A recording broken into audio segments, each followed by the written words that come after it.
Welcome to part 6 of the online Falcon Review series. This time we're going to discuss somites and muscle development. Starting with a question, in a newborn infant, the pupil was found to lack its musculature. Which of the following contribute to the formation of the pupillary muscles? The answer we're looking for here is ectoderm. Most muscles are mesoderm formed, but there are exceptions to this rule. And there's a few exceptions that are important for the USMLE Step 1 that you be aware of. Let's move on and start to discuss some of these other exceptions, as well as the primary formation of the musculature of the body and its organization. Somite formation begins around day 20, where pairs of somites will form as the primitive node regresses caudally. This will be driven in many places by sonic hedgehog. Processes will begin with localized mesenchyme aggregations, which will form somitomeres, or pre-somites. Then the somites will segregate into ventromedial areas called the sclerotome and a dorsolateral area termed the dermomyotomes. These dermomyotomes will later separate into the dermatome and the myotomes independently. The sclerotome and the dermomyotomes will disperse due to the epithelial mesenchymal transformations that start to occur, driven by some of the signaling molecules that will be present in the tissues. Again, and a really important one that you be cued into for questions is the sonic hedgehog. The somitomeres that will form in the head region, which typically has 7 pair, will actually remain unsegmented. And that's where you get the branchiomeric muscles or pharyngeal muscles sorted from in the head. Think of them, though, and just generalize it as somatic muscle. This is voluntary muscle. So let's look at the body wall segments. All of the structures that are derived from a single pair of dermomyotomes and the adjacent mesoderm will form a body wall segment. And the body segments will be developing at different times, and again they'll start from a cranial to caudal organization. The intermediate mesoderm will form a cord of mesenchyme which will form along the urogenital ridge around day 19 and 20.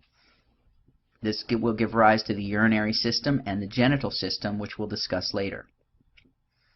Then the lateral plate mesoderm, which we were introduced a little bit earlier, will start to form. And then that will split into 2 layers by the formation of the intraembryonic coelom during the folding near day 20. The layer of the lateral plate mesoderm that's going to associate with the endoderm is known as splanchnic mesoderm, which will typically give rise to GI smooth muscle. And the layer of the lateral plate mesoderm that's associated with the ectoderm will be the somatic mesoderm, which will give rise to vascular smooth muscles. When you move from mesoderm to somite, you're going to have, as we've seen earlier, the neural groove with the neural fold that will start to rise up and invaginate. And then we have the paraxial mesoderm, which is closest to the notochord. And that paraxial mesoderm will form condensations which will form the somites. And there'll be 42 to 44 of them. As I said, they won't all be present at one time, and they'll develop from craniocaudal. Then that intermediate mesoderm, and then finally the lateral plate mesoderm, just as a reminder of where these are. The skeletal muscle sources will have some exceptions to predominantly being mesoderm or somite formed. There's going to be some neuroectoderm derivatives, which will include the constrictors and dilators of the eye that we discussed in the question earlier. And there'll be some ectodermal derivatives, which will be myoepithelial cells such as the mammary glands and the sweat glands. So from rostral to caudal, you can see the preotic myotomes, which will form in around the ears. The pharyngeal arch musculature will come from the arch-associated mesoderm. The occipital myotomes, which will give rise to tongue muscle. The cervical myotomes and the thoracic and therefore lumbar myotomes will form the body somites. Again, altogether there should be 42 to 44 of those.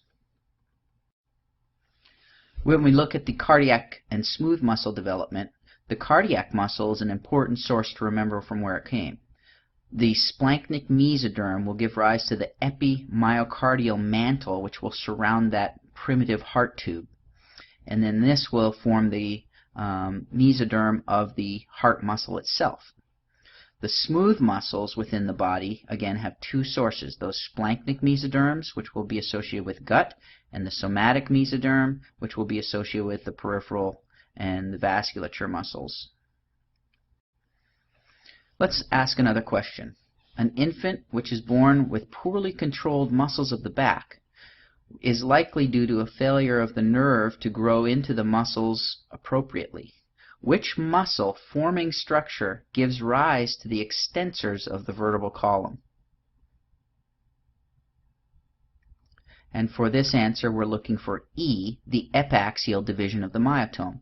And this question is calling up your memory of the organization of those somites as they distribute into different body segments. So if we go back and look at the limb buds and their ossification forms, remember that the upper limb will push out from the hand plate, and the lower limb will push out from a caudal limb bud, and these will rotate in opposite directions. The limb bud will have associated somatic mesoderm and somitic mesoderm. The somatic mesoderm arising from the lateral plate, and the somitic mesoderm are being myoblasts from the body somite. There's going to be bones, blood vessels, and they're going to come from somatic mesoderm, and then the muscles of the limbs themselves will come from the somite. The critical period, remember, for limb development is going to be through 3 to the end of 5th week or 6th week. And this is when teratogen involvement is going to be the most crucial. Remember, some of the key words for the development of the limb bud is going to be the AER, or the apical ectodermal ridge, and this is going to be the driving force which will induce the mesenchyme and cause the elongation of the limb bud. The retinoic acid that's associated with limb bud development will give it orientation in the medial lateral plane.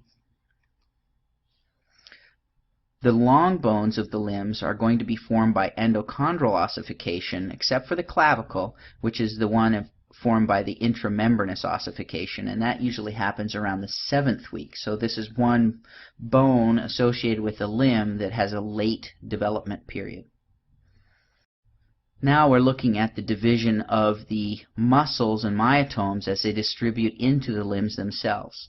And this understanding will help be important for the distribution of nerves, the distribution of dermatomes and myotomes. It's the epaxial myotome that will be associated with the dorsal ramus and the true back muscles, as well as the skin overlying them, whereas all of the ventral rami will give rise to the hypaxial muscle, and those will give supply to the dermatomes and the myotomes of all of the other muscles around the body and the limb. When you break that down, the epaxial are going to be innervated by dorsal primary rami of spinal nerve, and the hypaxial will be innervated by the ventral primary spinal nerves. That's an important concept to remember because it applies to a lot of the understanding that will come with the brachial plexus and the lumbosacral plexus later on. Another division importance is that the extensor muscles tend to be from dorsal development and the flexor muscles tend to be from the more ventral development. However, it's a rotation of the limbs that put them on opposite sides in the adult form. Therefore, it's important to remember for the understanding of the limb in general that the upper limb is essentially the same as a lower limb, except they're at 180 degrees of rotational difference. So the thumb, which in anatomical position is lateral, therefore has the big toe in the anatomical position being medial. Let's look at some problems that you should be familiar with for the clinic that deal with the development of muscles. One problem that you should be familiar with is a couple of disorders that have or involve missing muscles. Poland syndrome, for one, is a deficit or deficiency of the subcutaneous fat and the muscles on one side of the body typically. More often it will be the right side than the left, but they're not really sure why this is. But the pectoralis muscle, the sternum, sometimes ribs, and some hand muscles are oftentimes missing with Poland syndrome. The most common thing missing would be the pectoralis major and minor. When you look at prune belly syndrome, there's oftentimes a wrinkly, distended abdomen because of a lack of the anterior abdominal wall and lateral abdominal wall muscles. And here's the examples seen off to the side of a Poland syndrome where there's only unilateral breast development because of the subcutaneous fat involvement, and the muscle underlying the pectoralis major is missing, so you can see a deficit. And then the prune belly, where you can see that rippled abdominal wall of an infant. Another condition affected by muscle development is hypotonia, which is also known as floppy baby syndrome. This can have a lot of underlying causes, which can include anything from Down syndrome or achondroplasia to myotonic dystrophy. Here are some examples of those where you can see an adult with myotonic dystrophy. Notice the thin, flat facial effect. You can see also the infants on the sides. There are two infants there with floppy baby syndrome, which are going to be a result of dystonia. That concludes the sixth segment, where we've given you a little bit of a basic understanding from the development from the muscle standpoint of the body. We'll talk a lot more about muscles as we get into the adult formations, but those principles will assist you in understanding some of the developmental questions on the USMLE Step 1. The next segment will be segment 7, and we'll discuss the skeleton and the vertebral development.